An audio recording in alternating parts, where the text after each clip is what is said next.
이재명 후보가 제안한 4년 연임제는 차차기 대통령부터 적용됩니다. 쉽게 말해서 이 후보가 당선되면 본인은 현행대로 5년 단임제입니다. 그런데 김문수 후보는 본인의 임기도 3년으로 단축하겠다고 했습니다. 개헌을 내세운 대표적 보수주자 한덕수 전 총리가 주장했던 이야기이기도 한데요. 한 전 총리에게 참여 명분을 줄 수 있는 메시지 성격도 깔린 걸로 보입니다. 8년 임기 초과가 불가능한 중임제와 달리 연임제는 향후 또다시 2회 재임이 가능하다면서 장기 집권을 염두에 두고 이런 표현을 쓴 거 아니냐 이렇게 의심하는 거죠. 민주당은 반박을 했을 것 같은데요. 민주당은요 국민의힘에서 착각하고 있는 거라고 어이없다는 반응을 보였습니다. 선거를 불과 16일 앞두고 개헌론에 불이 붙었지만 정치적 공방만 일삼다가 흐지부지 되는 건 아닌지 우려도 됩니다. 5.18 광주 민주화운동 기념식에 참석한 이재명 더불어민주당 후보. 현재 6공화국 헌법을 고치겠다는 구상을 내놨습니다. 저나 우리 민주당은 87 체제가 효용을 다했다, 이제 낡은 옷이 됐다 이런 생각을 가지고 있습니다. 임기 5년 단임제인 현행 대통령제를 4년씩 2번 연속 재임 가능한 연임제로 바꾸는 게 핵심입니다. 대통령 중간평가를 가능하게 해 책임 정치를 강화하겠다는 겁니다. 대통령 선거에 결선 투표제도 도입하겠다고 밝혔습니다. 개헌 국민투표 시점으로는 내년 6월 열리는 지방선거와 오는 2028년 총선거를 지목했습니다. 주기는 지방행정과 중앙행정을 좀 맞추고 총선으로 중간평가를 하고 이렇게 하는 게 가장 합리적이죠. 개헌으로 바뀐 대통령 임기는 차차기 대통령부터 적용된다는 설명입니다. 우리 헌법상으로 개헌은 재임 당시 대통령에게는 적용이 없다라는 게 현 헌법 부칙에 명시되어 있기도 합니다. 앞서 이 후보는 이번 대선 때 개헌 국민투표를 함께하자는 우원식 국회의장 등의 요청을 내란 종식이 먼저라며 사실상 거부했습니다. 대선을 2주 앞두고 이 후보가 개헌 구상을 밝히면서 개헌 내용과 시기 등을 둘러싼 논의가 다시 점화됐습니다. 이재명 후보의 승부수가 이 대통령 4년 연임이라면 김문수 후보의 승부수는 이 차기 대통령 임기를 3년으로 줄이자는 겁니다. 연임이냐 중임이냐를 두고도 양측의 간극이 적지 않습니다. 개헌 이슈가 대선 최대 변수로 등장했습니다. 이재명 민주당 후보의 개헌 제안 6시간 만에 김문수 국민의힘 후보가 대응에 나섰습니다. 대통령의 임기를 5년 단임제에서 4년 연임제로 바꾸는 제안은 환영한다며 여기에 더해 자신의 임기 단축까지 개헌 구상에 담은 겁니다. 2028년 4월 국회의원 선거에 대선을 함께 치르면 임기가 4년씩인 대통령과 국회의원 선출 주기를 맞출 수 있다는 겁니다.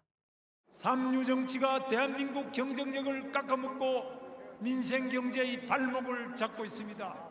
낡은 1987년 체제를 바꾸는 개헌을 추진하겠습니다. 본인의 임기까지 단축하는 개헌 구상안을 던지며 개헌 국면에서 주도권을 잡겠다는 구상으로 풀이됩니다. 근데 뭘 자꾸 임기 단축 얘기를 하는 건지. 3년 동안 하면 그러면 개헌하기 위해서 대선을 치른다는 그런 얘기인데 사실 개헌보다 더 중요한 것은 국가를 안정시키는 것이고. 실제 김 후보는 이 후보가 개헌에 대해 수차례 말을 바꿨다며 개헌 협약을 체결하자고 제안하기도 했습니다. 민주당은 개헌 협약 제안에 시비 걸기라며 일축했습니다. 이재명 후보가 제안한 개헌안의 또 다른 큰 줄기는 이 대통령 권한은 분산하는 대신 국회 권한을 강화하는 겁니다. 국무총리는 국회가 추천하고 검찰총장이나 경찰청장 같은 수사기관장들을 임명할 땐 국회 동의를 받게 하자는 겁니다. 이재명 후보는 개헌을 통해 대통령 권한을 분산하겠다고 강조했습니다. 먼저 이 후보는 국무총리의 경우 국회 추천을 받아 임명하자고 했습니다. 현재 국무총리는 국회의 동의를 얻어 대통령이 임명하는데 개헌을 통해서 국회가 추천한 인사만 총리로 임명하겠다는 겁니다. 국무총리 국회 추천제를 통해서 행정 각부들이 좀 더 자율적으로 국정에 임할 수 있도록 하는 것이 필요하다고 생각됩니다. 헌법상 독립기관인 감사원도 국회로 이관하겠다는 뜻을 밝혔습니다. 대통령의 비상명령이나 계엄에 대해선 사전에 국회에 통보하고 승인을 얻도록 하는 등 국회의 통제 권한을 강화해야 한다고 했습니다. 국가 권력을 남용해서 국민의 인권을 짓밟는 그런 행위가 불가능하도록 통제 장치를 좀 더 분명하게 할 필요가 있을 것입니다. 국회의 인사 임명 동의권 범위도 늘린다는 방침입니다.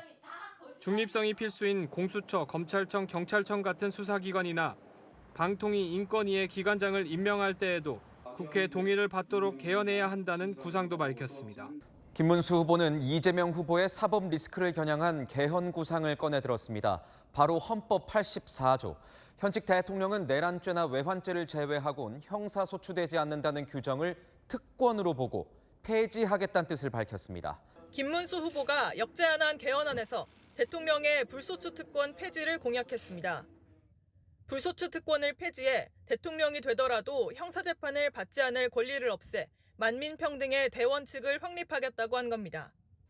대통령에 당선되더라도 당선 전 재판 중단 여부가 논란인 이재명 후보의 사법 리스크를 부각하는 전략으로 풀이됩니다.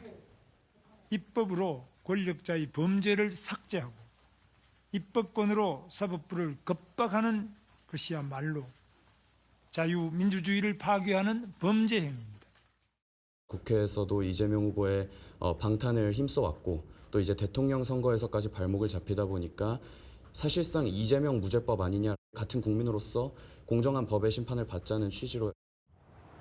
만인이 평등해야 하는 건 국회의원 역시 마찬가지라며 김 후보는 국회의원의 권한을 내려놓는 방안도 개헌안에 포함하겠다고 밝혔습니다. 국회의원의 불체포 특권을 포함한 면책 특권을 모두 폐지하고 국민의 투표로 선출한 국회의원을 파직할 수 있는 국민 소환제도 도입하겠다고 했습니다. 국회 차원의 권한이 남용되는 사례가 있는 만큼 이를 견제할 방안 역시 강구하겠다고 밝혔습니다. 네, 아는 기자 시작하겠습니다. 정치부 구자준 기자 나왔습니다. 자, 구 기자, 대선 국면에서 김문수 후보와 이재명 후보와 김문수 후보가 이 개헌으로 맞붙었습니다. 네, 이재명 후보가 오전에 개헌 카드를 던지자 김문수 후보가 오후에 자신의 개헌 구상안으로 맞붙은 양상입니다. 그런데 좀 보면 이재명 후보 같은 경우에는 원래 이 개헌안에 좀 유보적이다 이런 얘기가 나오지 않았었습니까? 맞습니다. 국민의힘은 물론 당내 비명계 인사들까지 개헌을 주장할 때마다 이재명 후보와 민주당은 지금은 그런 얘기할 때가 아니다. 내란 종식이 우선이다라면서 다소 뒤로 미루는 듯한 입장을 보였습니다. 지난달 국회의장이 이번 대선과 개헌 국민투표를 동시에 진행하자고 제안한 것을 하루 만에 사실상 거절한 것도 기억하실 겁니다. 친명계 의원들까지 우 의장을 압박하고 나서면서 결국 우 의장은 사흘 만에 제안을 철회했습니다. 기억이 납니다. 뭘까요? 그러면 갑자기 바뀐 겁니까? 오늘 이재명 후보가 직접 말을 했거든요. 이번 대선과 동시에 하는 건 시간상 불가능했고 법 개정에서 뭘 좀 해보려고 했는데 국민의힘에서 반응이 없었다, 이런 주장입니다. 원래 생각은 있었지만 시기에 문제가 있었고 갑자기 변한 건 아니라는 취지 같습니다. 개헌 생각이 원래는 있었다. 예, 민주당도요, 오늘 발표를 갑작스러운 게 아니다, 예정된 거였다, 이렇게 이야기를 했거든요. 지난 대선 때도 4년 중임제를 공약했던 만큼 권력구조 개헌은 꾸준히 주장을 해왔고 5.18을 맞아서 헌법 전문 개정 얘기를 할 때 같이 하려고 계획했던 거다, 이런 겁니다. 하지만 국민의힘은 이 말을 고지고대로 믿지는 않는 것 같습니다. 그게 무슨 말입니까? 네, 정치에는 다 이유가 있고요. 그리고 미루던 개헌을 전격 제안한 것에도 이유가 있을 것이다, 이런 의심입니다. 국민의힘은 그걸 어제 윤석열 전 대통령의 탈당으로 보는 것 같고요. 윤 전 대통령의 탈당으로 이른바 보수 빅텐트 논의가 본격화되는 분위기가 형성되니까 그 이슈의 주도권을 뺏기지 않으려고 개헌 카드를 꺼내든 것 아니냐, 이런 의심입니다. 쉽게 말해서 개헌 이슈로 빅텐트 분위기에 찬물을 끼얹을 수 있다는 거죠. 물론 민주당은 얼토당토하는 일종의 망상이라고 평가절하하지만 그런 것 치고는 오늘 김문수 후보가 바로 이 개헌 카드로 맞대응을 했습니다. 개헌 이슈에 더 불을 붙였단 말이에요. 예, 상대방이 펼친 판을 피하기보다는 오히려 몸을 던지면서 더 센 제안을 한 형국입니다. 이재명 후보가 제안한 4년 연임제는 차차기 대통령부터 적용됩니다. 쉽게 말해서 이 후보가 당선되면 본인은 현행대로 5년 단임제입니다. 그런데 김문수 후보는 본인의 임기도 3년으로 단축하겠다고 했습니다. 개헌을 내세운 대표적 보수주자 한덕수 전 총리가 주장했던 이야기이기도 한데요. 한 전 총리에게 참여 명분을 줄 수 있는 메시지 성격도 깔린 걸로 보입니다. 그런데 구 기자, 이 살짝 용어가 다른 게 양쪽이 쓰는 4년, 이 4년은 똑같습니다. 그런데 연임이냐 중임이냐 뭐 서로 말이 조금 다른 것 같아요. 그게 또 공격 포인트가 되는 것 같고요. 네, 이재명 후보는 4년 연임제라고 표현을 했죠. 그러니까 국민의힘은 이 표현을 문제 삼은 겁니다. 김문수 후보가 당장 이재명 후보의 해명을 요구했습니다. 8년 임기 초과가 불가능한 중임제와 달리 연임제는 향후 또다시 2회 재임이 가능하다면서 장기 집권을 염두에 두고 이런 표현을 쓴 거 아니냐 이렇게 의심하는 거죠. 민주당은 뭐 반박을 했을 것 같은데요. 예, 민주당은요 국민의힘에서 착각하고 있는 거라고 어이없다는 반응을 보였습니다. 연임제 하에서는 연달아서 해야 하니까 두 번째 선거에서 낙선되면 그대로 끝나는 건데 국민의힘이 한마디로 착각하고 있다는 겁니다. 대선을 16일 앞두고 개헌 이슈에 불이 붙으면서 당장 오늘 밤 토론회부터 격한 논쟁이 예상됩니다.